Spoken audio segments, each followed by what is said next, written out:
Sakubingelela phezulu kwaMweli Mbule emakhaya Esimanzonzo lethela khona indawo zamaskandi ehamba phambili nefika ngesikhathi kuyintokozo enkulu ukuthi ube nathi la sekulethela khona indawo zamaskandi. Siyabonga kakhulu ngesupport intena sipha yona sesikhulile kakhulu le channel sesikwazi ukuthi sisakazele abantu abangaphezulu kwa 20,000.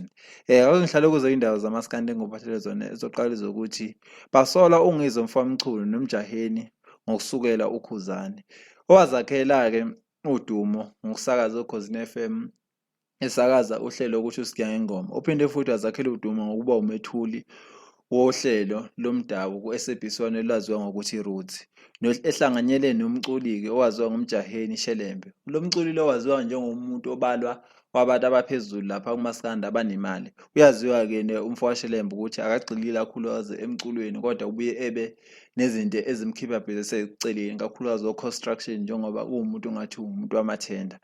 Abantu ke sebebasole ngokuthi labo bobabili baphehla udweshu la emculweni wamaskandi njengoba sebefome igroup Jaiva ukuthi Indlamlenze. Abantu ke bashilo ngempela ukuthi lento abayenzayo ukuphehla nje udweshu njengoba bazi ukuthi la emculweni ukhona umuntu owaziwa ngokuthi uIndlamlenze UKhuzani mfowabungoza phansi eKandla omkhaya wakhe UNgizwe mfowamchunu.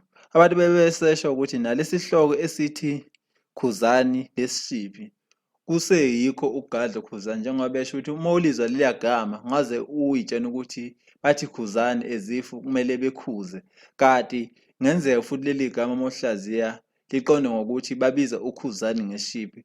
Abantu abaningi bebesebesho ukuthi lento le yenziwa uNgizwe mfamchunu noShelembe badala ukuthi bengaphehla udweshu emini kanje bathi ayihle neze kodwa abanye basho ngempela ukuthi leli gama igama nje right abaliboni lona udlame ngaleli gama. Mbukele emakhaya ke hlangana nezansi sizombona wakho wena ngabe leli gama nalesihloko esibhalwe kule CD cover ngabe wena sekuphatha kanjani, ngabe ngempela ubona kuudlame noma ubona nje kumdlalo wezizwa umdlalo omuhle awuqhubeka. Ehlangana nezansi ke size umbono wakho. Kanti futhi ezinye indaba engobhathele zona ezokuthi emva kokuthi ingoma etrendayo ethandwa abantu abaningi ethi kulezo taba nami sengiphinde angazi kangaka osukwini kodwa ke okubhlungu ukuthi oyena waqopha lena ngoma futhi oyena ongena e-studio ekhipha le ngoma ukhalo wethulisa ngoba esho ukuthi le ngoma le ngoba isitrend umhlaba wonke kanje abantu bedlala left and right beqoza kanje. Uthi okubhlungu ukuthi yena le ngoma imenze lutho njengoba esho ukuthi yena wafaka ivideo nje enkundleni zokuxhumana efuna ukubakhombisa abantu ukuthi le album izophuma ekupheleni kwa-April izobe iphatha ingoma enjani. Uthi kodwa kumphathe kabi kuma ukuthi esebona le ngoma le isiputshukile ngaphandle kolwazi lakho. Uthi uyibone le ngoma isigcwele ekundleni zokuxhumana abantu bephisana ngayo ekubeni yena ayisebenzela kanzima nje. Uthi kumphatha kabi ngoba akatholi isede ngale ngoma le ngoba bekuyingoma engaka-register.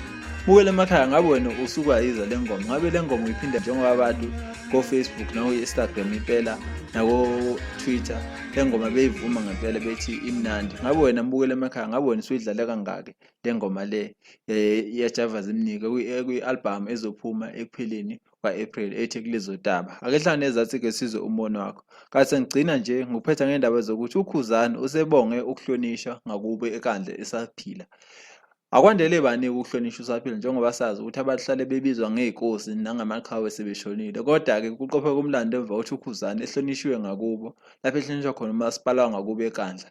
uMaspala waseKandla uthi ukubone kubalekile ukuthi uKhuzani ehlonishwe esaphila njengoba esho ukuthi uKhuzani sewumuntu wabantu ekubeni eqhamuka khona eKandla uthi khona bekuwumkhubo omubi ukuthi bengamhloniphi ekubeni lo muntu esehlonishwa umhla wonke, njengoba besho ukuthi bathiwa ngempela sebeyizwa le ngoma le isidlala isinqamula unyaka, basho ngempela ukuthi umfana wangakithi babona-ke kuyinto enhle ukuthi bemhloniphe. Ube sebonga uKhuzani impela ukuthi yabonga uMaspala ngalento abamenzele yona, waphinde wabonga kakhulu kubalandeli bamaskandi, njengoba besho ukuthi ngempela uma kuwukuthi abantu bamaskandi abakukhombisa uthando olungaka ngaba kahlonishwa left and right kanje. Ake simbongele uKhuzani ukuthi naye ehlonishwe esaphila.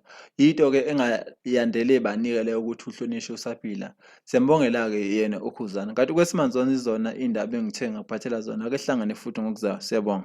Inkunzi kakhuba bonto zomnenkede lisezinye inkunzi zilalela unyenje wena kagqekaza sigodo igeje lathe nkomo lodwana kwabo imbuzi esikandane esimaqalaqala ngombala sikakhuba wena kakhuba mtshate qhamuke empumalanga, umtshate ebheke eningizimu, umtshate ebheke entshonalanga, umtshate ebheke enyakatho. Manqubela ngendala enkuzi amahlandla amathathu okuzimpilo sale xasha emgedeni ingedi yakho kwakhuba abayisikaze ngodwa bayibona ukuthi bayibangulaka ngithi inkunzi abayikake abathe sebekakile yaphunyula bonke omaskandi kulela seMzantsi Afrika ngithi qhubeka kanjalo mfuka khuba nemisebenzi yakho emihle uNkulunkulu abe nawe. eNingizimu Afrika obingelelayo uKhuzani mfowampongoze ngiqhanga phansi emandaba enkandla ematholampilo. Ngithathalela ithuba ngokukhulu kuyithoba. Ngibonga kakhulu kuMaspala wangakithi enkandla oholwa ngumnumzane uThami Ntuli ophinda beyikhansela la kwa6.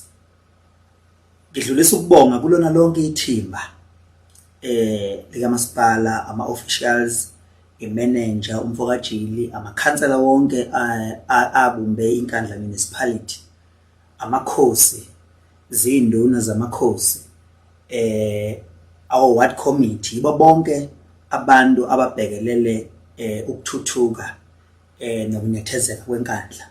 Ngithi namhlanje angibonge ngokukhethekile. Ngiswele wona amazwi okubonga nafanele ukuthi ahambisana nalesimo ensenze kumina. Ngikubona kuncane kakhulu ukusho igama elithi ngiyabonga kunesimo sento enhle kangaka enenzele yona.